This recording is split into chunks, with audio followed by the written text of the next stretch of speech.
She was holding a tray of food when he said it, loud enough for the entire restaurant to hear. Someone like you could never understand what it takes to be successful. You're a waitress. You always will be. The entire room went silent. Every single person stopped eating, stopped talking, stopped breathing almost. And then she set the tray down slowly, straightened up, looked him directly in the eyes, and said 7 words that made a room full of strangers start crying. But before we get to those 7 words, before we get to the moment that this entire restaurant started applauding, that this billionaire's face changed completely, that something in this story turned upside down in a way that nobody in that room, nobody watching this video, is going to see coming. We need to go back, because this story does not start in a restaurant. It starts in a hospital room, and it ends somewhere that will absolutely destroy you in the best possible way. If this kind of story hits you right in the chest, subscribe right now, hit the bell, and share this with someone who needs to hear it today, because this one matters. Her name was Cara Mitchell, and if you had seen her on any ordinary Tuesday morning, refilling coffee, balancing 4 plates on one arm, smiling at a table of businessmen who barely looked up from their phones, you would have thought you understood her entire story. You would have been completely wrong. Cara was 29 years old. She worked the morning shift at a place called Harlow's Diner in downtown Nashville, Tennessee. The kind of restaurant that had checkered floors and vinyl booths and coffee that was strong enough to hurt your feelings. The kind of place where regulars had their own mugs on a shelf behind the counter, and the staff knew everyone's order before they sat down. Cara had worked there for 4 years. Before that, she had been a graduate student at Vanderbilt University. Economics, full scholarship, the kind of academic record that made professors stop and reread her papers just to double-check that a student had actually written them. She had been, by every measure, someone on her way somewhere. And then her daughter got sick. Lily Mitchell was 4 years old when the doctors found it. A rare autoimmune condition that had a name so long and complicated that Cara had written it down on a piece of paper she kept folded in her wallet so she could show it to new doctors without having to pronounce it wrong again. What the name meant in plain language was this: Lily's immune system was attacking itself, and without consistent, aggressive, and extraordinarily expensive treatment, it would keep doing so. Cara was a single mother. Lily's father had left before Lily was old enough to know what leaving meant. There was no family money, no support network, no safety net of any kind. There was just Cara and Lily, and a medical bill that grew every month like something alive. She left graduate school not because she wanted to. She left because the scholarship covered tuition, but not the $1,200 a month that Lily's medication cost. She left because a waitress at a busy Nashville diner could make more in tips on a Friday night than a graduate stipend paid in a week. She left because when you are a mother and your child is sick, every other version of your life becomes secondary without a second thought. She did not feel sorry for herself. That is the important thing to understand about Cara Mitchell. She was not bitter. She was not broken. She was simply a woman who had looked at her options, chosen her daughter, and gotten to work. Every morning she was at Harlow's by 6. Every morning she smiled at every single person who walked through that door like they were the most important customer she had ever served. Not because she was performing, but because she genuinely believed that how you treat people when you have nothing is the truest measure of who you actually are. She kept her textbooks under her bed. On nights when Lily was sleeping and the apartment was quiet, she would sit at the kitchen table and read, not because she had a plan yet, but because she was not ready to let that part of herself go completely. She was waiting. She did not know what she was waiting for, but she was waiting. His name was Derek Callum, 47 years old, founder and CEO of Callum Capital Group, a private investment firm based in New York with a portfolio valued at somewhere north of $3 billion. The kind of man whose name appeared on buildings, whose assistant had an assistant, whose world was so comprehensively insulated from ordinary life that he had not pumped his own gas or carried his own luggage or waited in any line for anything in over 15 years. He was in Nashville for a single day, an acquisition meeting that his team could have handled without him, but that he attended anyway because control was the operating principle of Derek Callum's entire existence. He chose Harlow's Diner because his hotel concierge had recommended it, and because Derek Callum, despite everything, had a thing for old-fashioned diners that he would never admit to anyone. He arrived at 8:15 in the morning. He was already on his second phone call. He sat down in a booth without looking at it. He put his briefcase on the seat beside him without moving it for someone else. He did not look up when Cara appeared beside the table with a coffee pot and a smile. "Good morning. Can I start you off with some coffee?" "Just bring the menu," he said, still on the phone. Cara set down the menu and left without another word. She was back 2 minutes later. He was still on the phone. She poured the coffee he had not asked for because she had been doing this long enough to know that the people who said just bring the menu always wanted coffee. He looked at the cup when she set it down. Then, without pausing his phone call, he picked it up and drank. She smiled to herself and went back to the counter. He ordered eggs. She brought eggs. He asked for hot sauce. She brought it before he finished the sentence because she had seen him eyeing the bottle on the next table. At some point, his phone calls ended. He sat in the booth eating and going through papers from his briefcase, and Cara moved around him the way she moved around everyone, present, efficient, invisible in the way that good service is always invisible until it isn't. And then the table next to Derek's got loud. A young woman, maybe 19, had come in with what looked like a job application in her hand. She was talking to Cara, nervous and hopeful, asking about the waitress position that Harlow's had posted on their window. "I've never done it before," the girl said, "but I'm a really fast learner. And I really need this job." Cara sat down across from her, right there in the booth, set down her coffee pot and gave the girl her full attention. "What's your name?" "Destiny." "Destiny, let me tell you something. Nobody knows how to do this job before they do it. You learn by showing up. You learn by paying attention. You learn by treating every single person who walks through that door like they matter. Can you do that?" Destiny nodded. "Then you can do this job," Cara said simply. "I'll put in a word with the manager." Derek had stopped looking at his papers. He was watching Cara with an expression that was unreadable. Then he made a mistake that revealed exactly who he was. He spoke across the tables, loudly, without looking up at first, the way people speak when they are so accustomed to being the most important person in any room that the concept of other people's conversations being private does not register. "You do realize," he said, "that you're encouraging someone to aim as low as you have." The diner got quieter. Cara turned and looked at him. "I'm sorry," she said, calm, controlled. Derek looked up now, met her eyes, and instead of stopping, he continued, because men like Derek Callum had never been made to stop.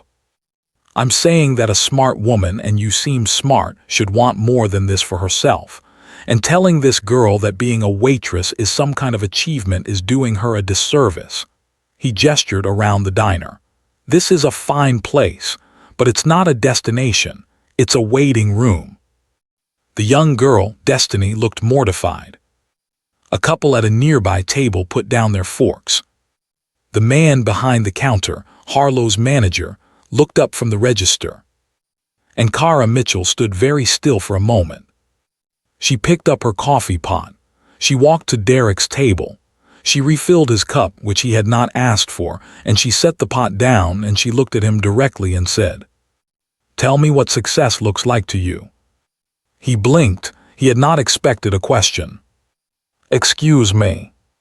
You clearly have a definition of success, she said evenly. I'd like to hear it.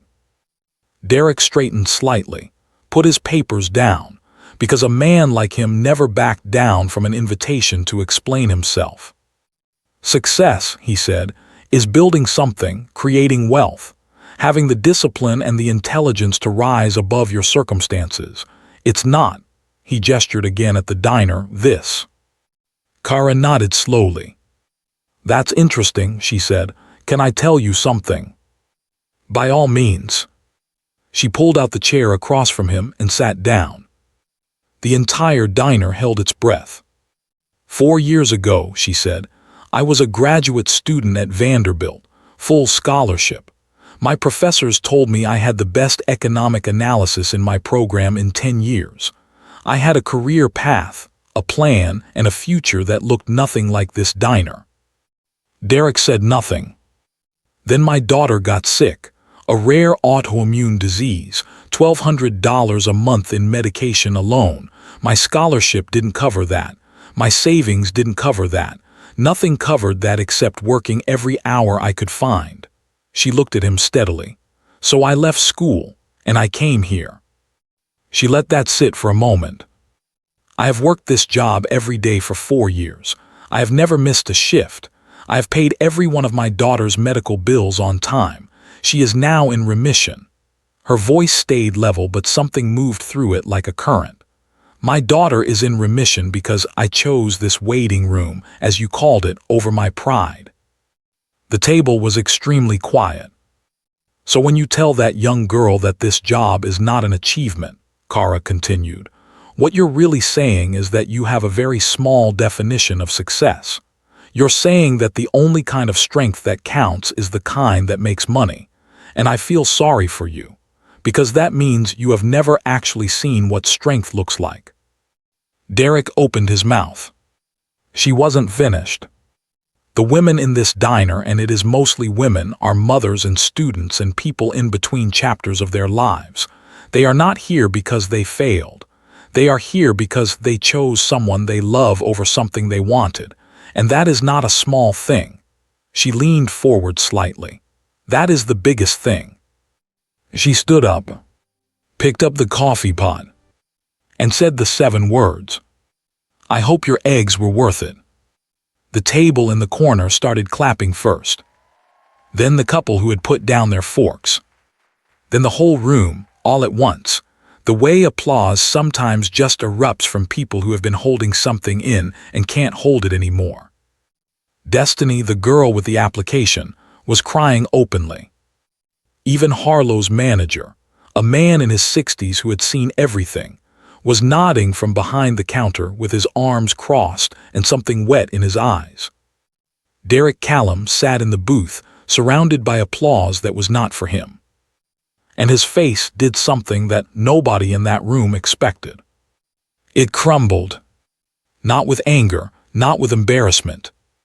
With something that looked unmistakably like shame. He sat there for a long time after the noise died down. Long after most of the other customers had finished and left.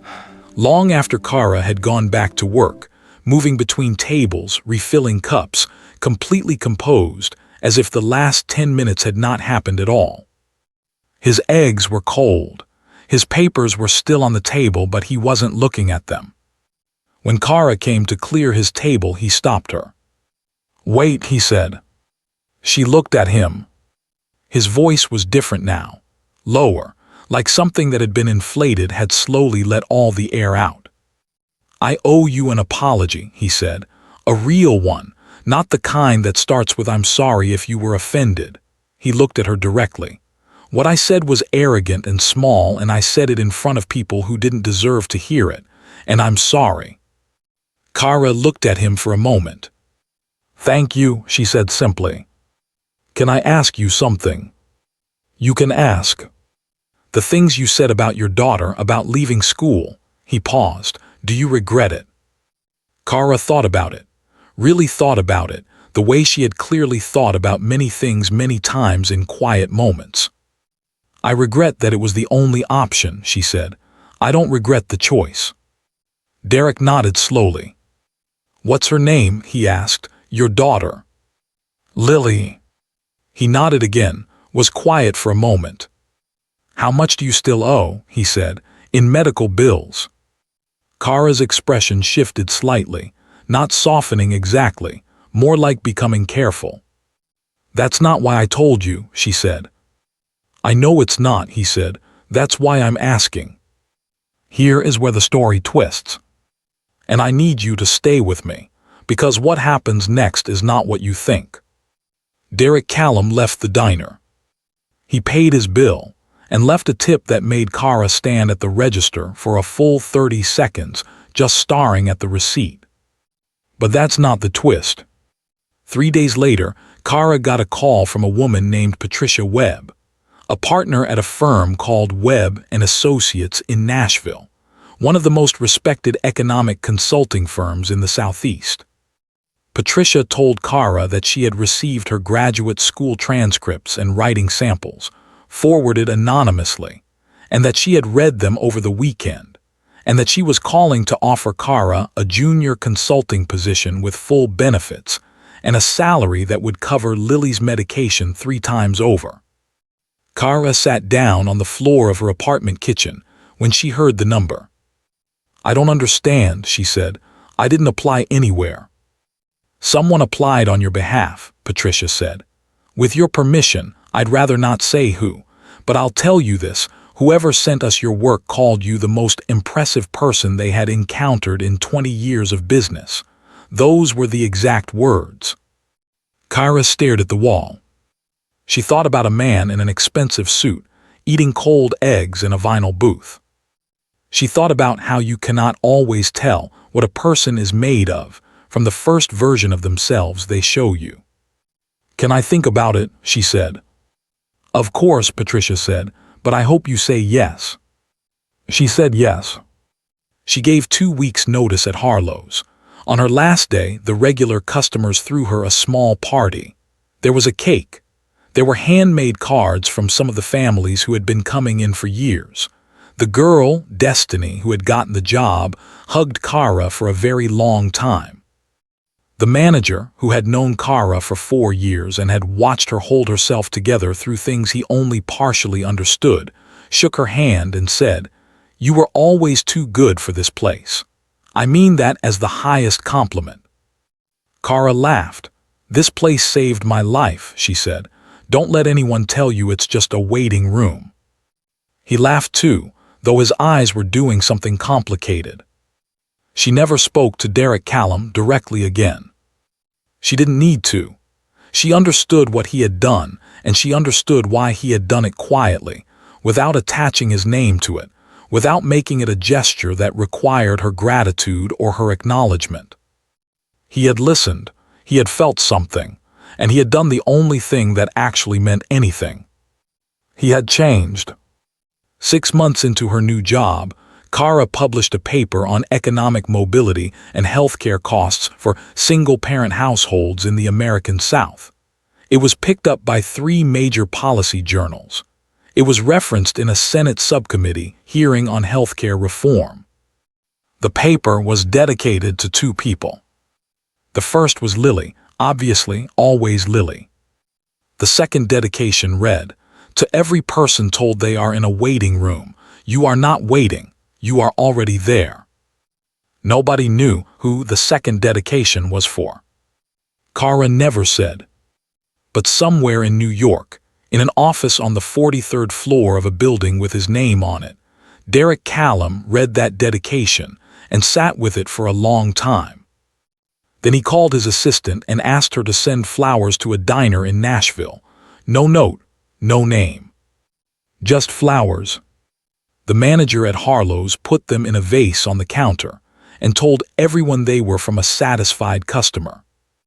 And maybe that was exactly right. Lily Mitchell turned 8 years old in the spring. She was in full remission. She had started 2nd grade. She had a best friend named Grace and a lunchbox with a cartoon cat on it, and a mother who came home every evening and sat at the dinner table and listened to everything she had to say like it was the most important news in the world. One night Lily looked up from her homework and said, "Mom, what do you do at work?" Cara thought about how to explain economic consulting to a 7-year-old. "I help figure out why some people have less than they should," she said, "and I try to fix it." Lily considered this seriously. "Like how we didn't have enough before." "Exactly like that," Cara said. Lily nodded, went back to her homework. Then looked up again. "Good," she said, "someone should fix it." Cara Mitchell looked at her daughter. This child she had chosen over everything. This child who was the reason she had walked into a diner at 6 in the morning for 4 years, and smiled at strangers and carried plates and endured things like cold eggs and arrogant men in expensive coats. This child who was healthy and safe, and doing homework at a kitchen table in an apartment that was warm. She thought about a paper she was writing, about a girl named Destiny who was still at Harlow's and had just been made assistant manager, about a man she had never properly thanked and probably never would, about a cardboard sign she had not held but could have once in a different version of a harder year. She thought about what success looked like. And she knew, she had always known, even when she was refilling coffee at 6 in the morning, that she had been successful every single day. Not despite choosing her daughter. Because of it. If this story hit you somewhere deep, if you thought about someone who sacrificed quietly for someone they love, please hit that like button right now. Share this video with one person who needs to hear that what they are doing matters. And subscribe because every single week we tell stories like this one. Stories about the people the world overlooks and the moments that prove the world is wrong. Cara Mitchell was a waitress. She was also the smartest person in the room. She just needed one arrogant billionaire to accidentally remind everyone else of that. We'll see you in the next one.